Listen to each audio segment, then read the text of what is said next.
On an ordinary day like this, you may receive the greatest gift you will ever know. And on an ordinary day like this, you may be hit by a storm that will rock your world.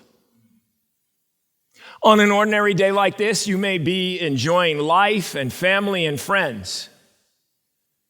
And then you receive a phone call, or someone tells you some news that turns your world upside down, and you feel like you've just been sucker punched. Loss. Every one of us experiences suffering and pain and loss at some point in our life. Storms have a way of coming into everyone's life. And I would bet that every one of us here, if you could share your story, could share times in your life when your life has been rocked by the storm of loss. And as we think about that this morning and begin this theme and talk about this today, I want to say that it is important for us to know that loss and suffering and evil are not God's invention. The Bible tells us that God is not the author of evil. God did not create evil in our world. Rather, they are the result of sin having come into the world. And we see that in Genesis 3, right? God creates a perfect world. He creates perfect people. He creates a world of total and absolute perfection and good. He creates it all, and he says, this is good. And then he creates mankind, and he says, this is very good. And yet, people choose, because God creates us with free will, people choose to turn against God at that initial time back in Genesis 3. And as a result, suffering and death comes into the world. But the good news that will give us hope as we talk about this morning is that we can know that someday God is going to redeem our loss. Someday, God is going to make things right. Maybe not today, maybe not tomorrow, but someday that day is coming when God is going to set things right. And the end of the Bible tells us that loss, suffering, death, evil is not the end of the story. What we see going on in Palestine today, what we see going on in our world today, what's going on in our country today, what went on in that restaurant where that student was shot last night and killed, that is not the end of the story. Because we see from Revelation 21 these words, and look at them as they come up on the screen behind me, where the writer, the Apostle John, says in this vision, "Then I saw a new heaven and a new earth. For the old heaven and the old earth had disappeared, and the sea was also gone." And I used to read those words, the sea was also gone. And I used to say, why? I love the ocean. That's my favorite place in all the world. Take me to the ocean way more than even the mountains. But do we understand that in that day, in John's day, the sea was seen as the abyss? The bottom of the sea was seen as the gates of Hades. The gates of hell were at the bottom of the sea, which is why it's so interesting to me that Jesus chooses fishermen to be his disciples. And there's a reason for that. It's because they were courageous. You didn't have a lot of people going out onto the Sea of Galilee and onto the lakes and onto the waters in that day because people saw the sea as the beginning of the abyss.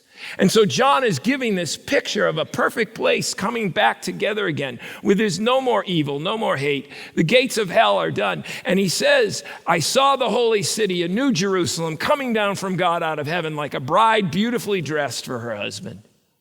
And I heard a loud shout from the throne saying, look, God's home is now among his people. He will live with them and they will be his people, and God himself will be with them. And then he will wipe away every tear from their eyes. And there'll be no more death or sorrow or crying or pain. All these things are gone forever. And the one sitting on the throne said, look, I'm making everything new. And then he said to me, write this down, for what I tell you is trustworthy and true. And he also said, it is finished. I am the Alpha and the Omega, the beginning and the end. To all who are thirsty, I will give freely from the springs of the water of life. And all who are victorious will inherit all these blessings, and I will be their God, and they will be my children. You see, if things are not set right in this life, in the end they will, and we can count on that. We can depend on that. We can bet our life on that. But until then, what do we do with the here and now? Until then, what do we do when our world is rocked by storms of loss?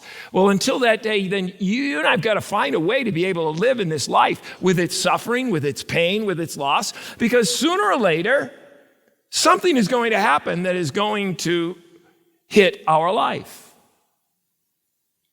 We love somebody and they die. Or maybe they hurt us and the relationship dies. For some of you, the storm in your life has been the family that you grew up in and you were deeply wounded. For some, it's a marriage that has not turned out to be what you had hoped for, or maybe a marriage that has ended in enormous pain. For some of you, life has turned out to be disappointing. Or you had a dream, and that dream turned into a nightmare. Or maybe you've gone to the doctor and they give you bad news, and this life and health that maybe you had taken for granted is suddenly threatened. If the storm of pain and suffering and loss has not hit you yet, can I say to you, hang on, it will. It will, guaranteed. Jesus says in John 16:33, in this world you'll have trouble. In this world, you will have trouble. The storms of trouble in life are going to hit everybody as we walk through this troubled world. And when it hits, what do we ask ourselves sometimes? So many of us ask that question, why me? Why me? Why am I going through this? And as I've thought about my own life and some of the suffering that I've gone through, some of the trials and the tribulations and the struggles I've gone through, I realize that suffering comes into our life for a couple different reasons. One of those reasons may be that there are times we do bring suffering on ourselves because of something we've done, something that we are responsible for. I mean, think about it. Overeat enough, smoke enough, drink enough alcohol, sit around long enough without exercise, and you're likely going to have some health problems that may lead to an early death. If you're an abusive person, you may very likely end up being lonely at the end. Commit a sexual sin, an emotional and physical affair. Don't do what we need to do to keep our marriage thriving and alive. And there are going to be moments where we will experience pain and loss in that relationship. Sometimes you and I bring suffering on ourselves. But can I say, as I've lived life, I've realized that some of the deepest heartbreak, some of the deepest loss involves suffering that comes really for no apparent reason. And when it does, we realize that life on this planet Earth is incredibly fragile, even for some of the smartest and strongest amongst us. We discover what the writer of Scripture said a number of years ago, so many years ago, and it still holds true today. As Isaiah 40, Isaiah writes, a voice says, cry out. And I said, what shall I cry out? And the answer came back, all flesh is like grass, and the days are like the flowering field, and the wind blows over them, and they're gone. And in an instant, life is fragile. When grass is standing there and it's been watered and it seems so strong and it seems like, it's so well rooted. But then comes along the drought, or comes along a frost or the blade of a lawnmower and it's gone. And life is like that sometimes, doesn't it? Life can be pretty dry at times. Life can be pretty cold at times. Life can cut us down. And in a moment, it is gone. And we tend to think in our culture, especially our Western American culture, that we're in control. Can I say we're not? We are not. There's a writer by the name of Jerry Sitzer. And Jerry wrote a book called A Grace Disguised, How the Soul Grows Through Loss. And what his experience was that one day he left his home with his family in his car. And as they were driving down the street, a drunk driver came along and plowed into them head on. And in an instant, he lost his mother, his wife, and his daughter. 3 generations gone in a moment through no fault of his own. And what he did in the midst of that severe loss is what a lot of us at times might do. What if I'd left 10 seconds earlier? What if I'd left 10 seconds later? What if I'd taken another route? How can such a horrible loss come in what seems like such a random event? And what he discovered and what he writes about in his book is that sometimes we just are not going to know the answer why. Sometimes there are no answers why to what happens at times in life. And it's what I've realized. With Vanessa and her dad being in a car crash that took his life at age 47. Or my sister and her son dying in that plane crash in Sioux City, Iowa back in 1989. Or cancer taking my mom at too young an age. Breast cancer. And she never smoked a day in her life. She never drank. She never abused her body. And the cancer took her at too young an age. We live in a fallen world, and there are times when things just don't make sense. And when we go through those times, at times we, in the face of suffering and loss, we say, why me? But what Jerry Sitzer wrote about in that book and is that one day he had another question that struck him, and it was, why not me? I live in a fallen world, and evil and suffering is all a part of this world. And so in the face of suffering and loss, why not me? How can I assume that I am going to go through life and not have suffering? Am I a better person than the baby who's born to a starving family in Africa? How can I assume that I am exempt? And so he writes that he gradually realized that if he was going to weather the storm of loss in his life, the more important question is the next question we need to ask ourselves this morning as you and I face life and storms at times that will rock us. And that question is, how will I respond? How will I respond? When the storms of life hit, how are you and I supposed to respond to deep loss? Well, can I tell you that one of the things the Bible does not say to us is that when we go through the storm of life, then just simply pretend that it doesn't hurt. The Bible does not say for us to do that. And yet there's a lot of people who live life in this Western American culture that we live in that, says to us, hey, pull yourself up by your bootstraps and soldier on. And that message is especially given to men. Don't show those emotions. And sometimes even the church promotes that as somehow, we sometimes promote and give credit to people for somehow just soldiering on through catastrophic times when things happen. Just take it in stride and act as though, God's in control. Everything's good. When all the while inside we're struggling with that loss. And we're grieving and we're feeling that pain. Oftentimes in our culture and in the church, we can play a kind of game. It's called a quiet game, right?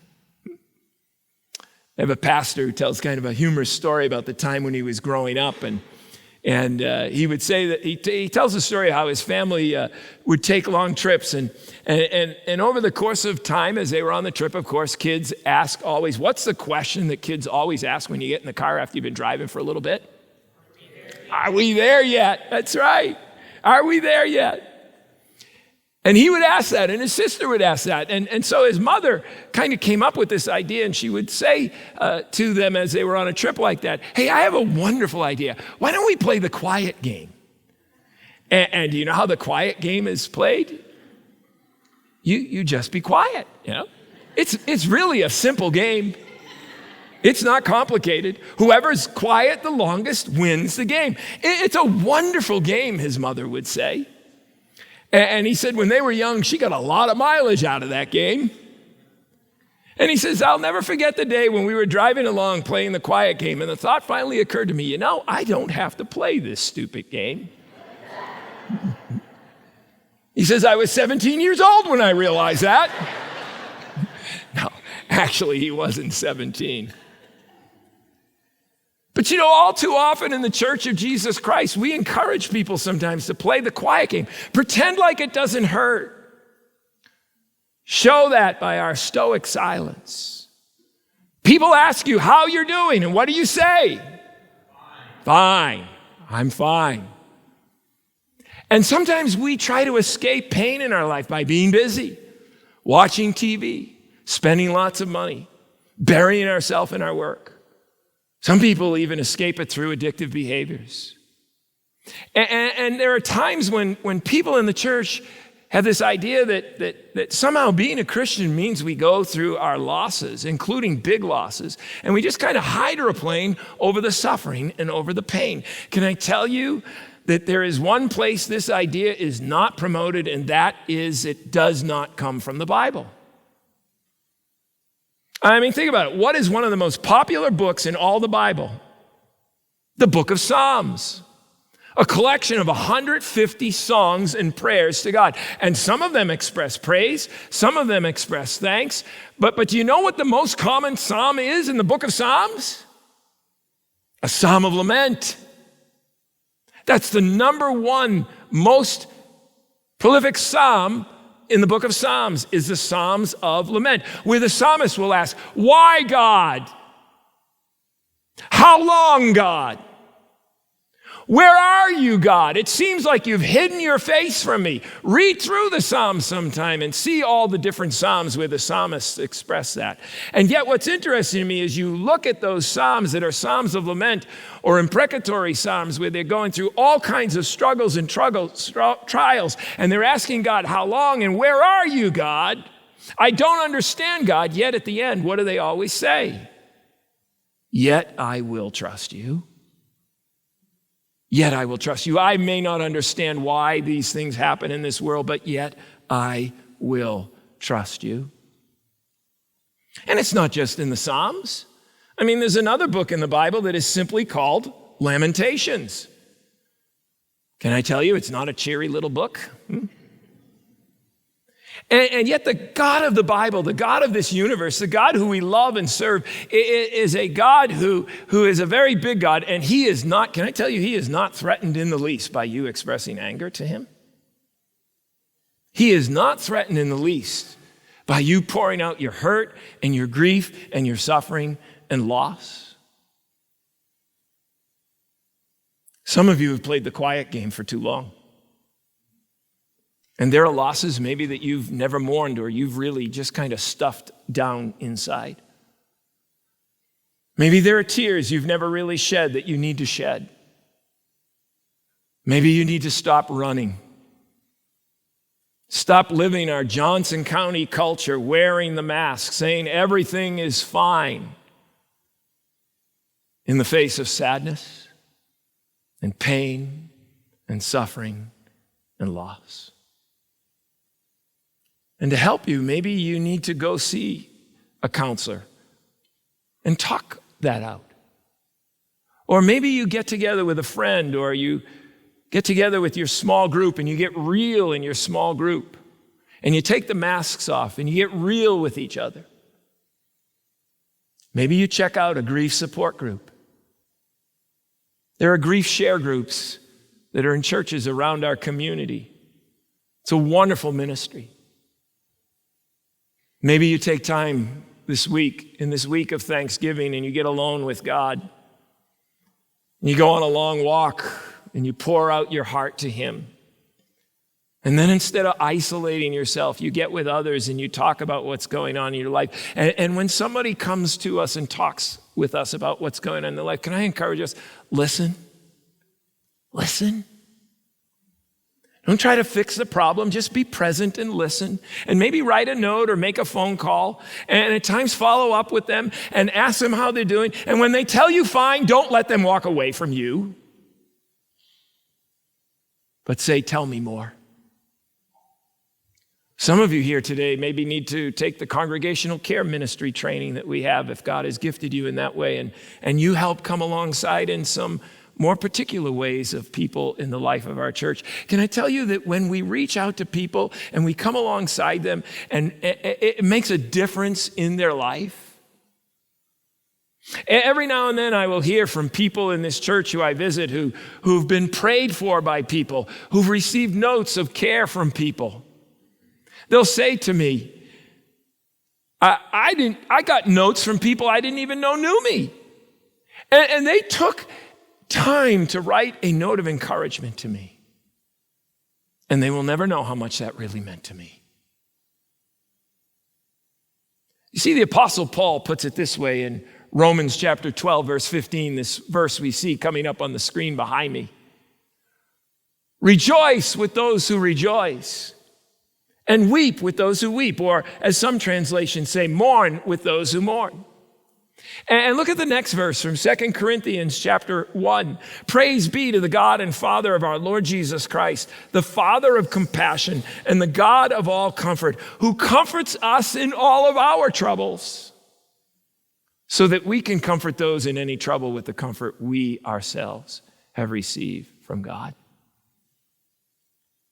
And you know, it's very interesting. The Bible does not tell us to give advice to those who mourn, to give advice to those who weep. It says, weep with those who weep.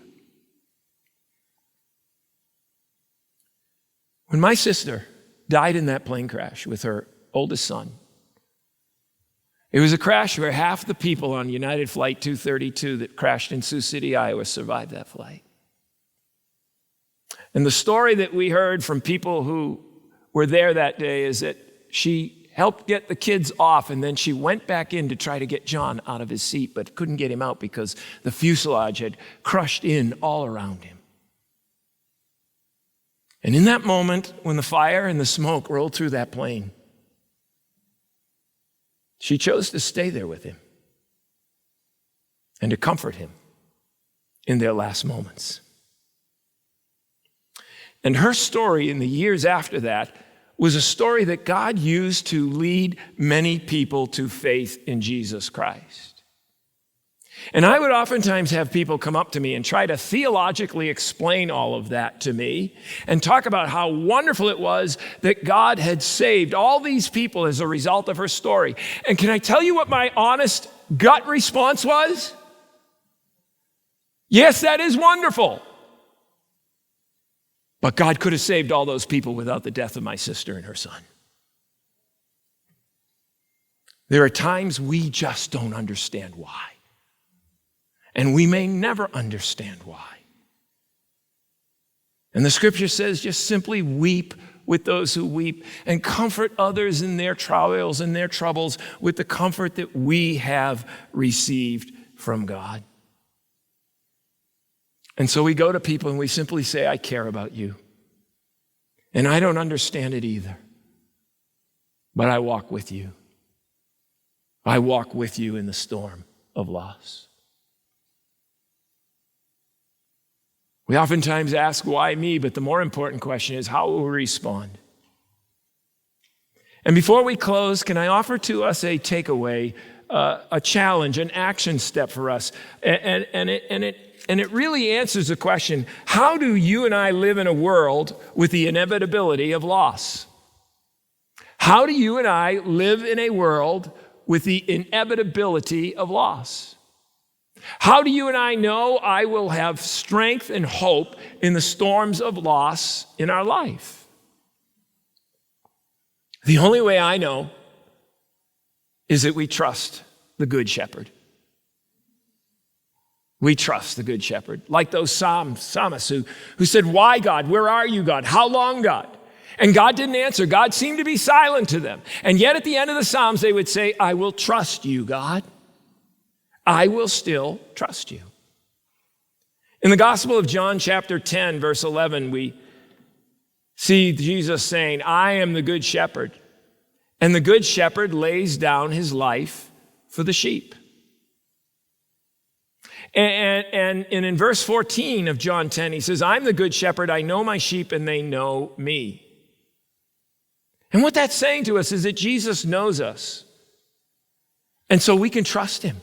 When we know him, we can trust him as the Good Shepherd. That is what will give us strength. That is what will give us hope in the storms of life. That is what will give us strength and what will give us hope in the storm of loss in life. In Psalm 23, there is Probably it's one of the most well-known of all the Psalms. And David, the shepherd boy, who one day is going to become king, talks about the Lord being our shepherd when we put our faith and we put our trust in him. These are familiar words. Let me read them to you. Psalm 23. The Lord is my shepherd. I lack nothing. He makes me lie down in green pastures. He leads me beside quiet waters. He refreshes my soul. He guides me along the right paths for his name's sake. Even though I walk through the darkest valley, I will fear no evil, for you are with me. Your rod and your staff, they comfort me.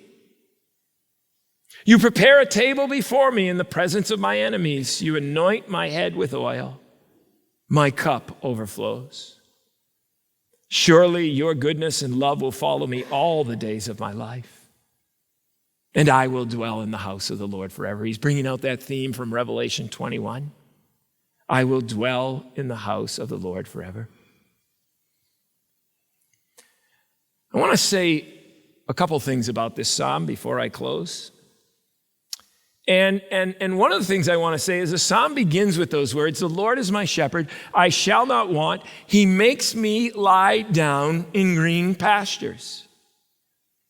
And when you and I in our Johnson County, Western American cultural eyes look at that, we think that what that's saying is that, hey, it's a health and wealth gospel that we sometimes hear preached, right, on television by some television pastors. Hey, just trust in God and everything's going to be good. He'll give you health. He'll give you wealth. Can I say that is baloney?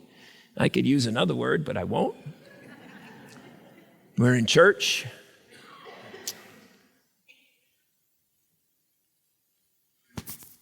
It's not what the shepherd psalm is talking about. It's not saying that when you and I trust God as our shepherd, that everything is going to be good, that life is always going to work out. And the reason we know that is because you see, when David writes this psalm, and he uses that word green pastures in the culture in which he's writing it, he is not talking about belly-high alfalfa in which the sheep get to lie down in, where everything is good and they have everything around them within reach. But rather what David is talking about is he's talking about shepherding in the Judean wilderness. And let's call up this picture. This is what it looks like. Does that look like green pastures to you? I mean, I look at this and I go, wow, what are they, rock-eating sheep? But what happens in that culture and in that region of the world and in David's day as well as today is that the western breezes would blow off the Mediterranean Sea at night. And at night, after a very hot desert climate kind of day, the moist air would hit the rocks and they would create water that would come down on the rocks, and overnight little tufts of grass would appear from places. And so in the morning, before the sun would wilt that grass, the shepherds bring the goats and the sheep up along the hillsides, and always need to bring the sheep and the goats up along the hillsides that are facing the Mediterranean, because if they take them on the other side where the moist air hasn't hit, they won't have as much of those little tufts of grass. And do you know what the Hebrew word is for those tufts of grass there? Do you know what the Arabic word is for those tufts of grass there? Green pastures. Green pastures. The same Hebrew word that David uses here in Psalm 23. And what he's saying in this is that when you and I trust God in faith with our life, it doesn't mean that he's going to plunk us down in a life of belly-high alfalfa, where everything we have, we get that we need to live life, and that life is going to be easy, and that situations are always going to work out in the way that we want them to work out. You see, the reality is that you and I don't really know, if we have, humanly speaking, what it's going to take to handle what might happen to us 10 minutes from now. Or what might happen to us tomorrow. Or what might happen to us next week or next month. None of us knows if we have what it takes to handle what life is going to throw at us at any given moment. But can I say to us that neither do the sheep in the Judean wilderness of the Middle East. And yet they're at peace. They're not worried. And why aren't they worried? Because they have the shepherd. They have a good shepherd. And so while you and I don't know, humanly speaking, if we have what it takes to face what we might face later today or tomorrow or next week or next year, we know that we can face it with hope and with peace and with trust when we have the Lord who is our shepherd. Because he will walk with us in the moments of the most extreme loss. Even though I walk through the darkest valley, the valley of death, as some of our translations say. And do you understand that the valley of death was a real valley? That's an actual location in Judea. And it was a location out in the wilderness where oftentimes shepherds would bring the sheep and the goats. And it was a narrow valley, and it was lots of rocks and lots of places where predators could hide. And he says, even though I walk through the valley of death, I will fear no evil, for you are with me. Your rod, your staff, they comfort me. The weapons of the shepherd that would guard and protect the sheep as they traveled through the valley of death. And then he says, as I face this battle, you prepare a table before me in the presence of my enemies. You anoint my head with oil, my cup overflows. What is that saying? He's bringing out the image in that day that when enemies were defeated in battle, what they would do is they would have this feast and they would seat the enemies who had been defeated around the edge of that feast so that they would watch them. He's saying, you are preparing for me a banquet, a meal in the midst of my enemies. And surely, he says, your goodness and love will follow me all the days of my life. And I will dwell in the house of the Lord forever. And so what about you and what about me? Are we trusting in Jesus as the Good Shepherd? Are we trusting in him in the midst of all the craziness that's going on in life today? All the craziness that's going on in our world today? Will we trust him and in him alone to be our hope, our strength, our peace in the midst of the fiercest storms of life? I mentioned John 16 earlier, where Jesus says to his followers that they're going to face some really hard times in life, some really big losses. He says, I've told you these things so that in me you'll have peace. He says, in this world you will have trouble, but take heart, you can have peace. Why? Those of you who know that text, why? I have overcome the world. Jesus, our good shepherd, has overcome sin and suffering and disease and death and loss. And if we will surrender our life to him, like the sheep in the Judean wilderness surrender their life to the shepherd, we can know that as we go through life, we can face whatever life throws at us. And rather than living life under the circumstances, we can be over the circumstances people, not because of any self-help stuff that's out there, because the Lord is our shepherd, and in him we put our trust.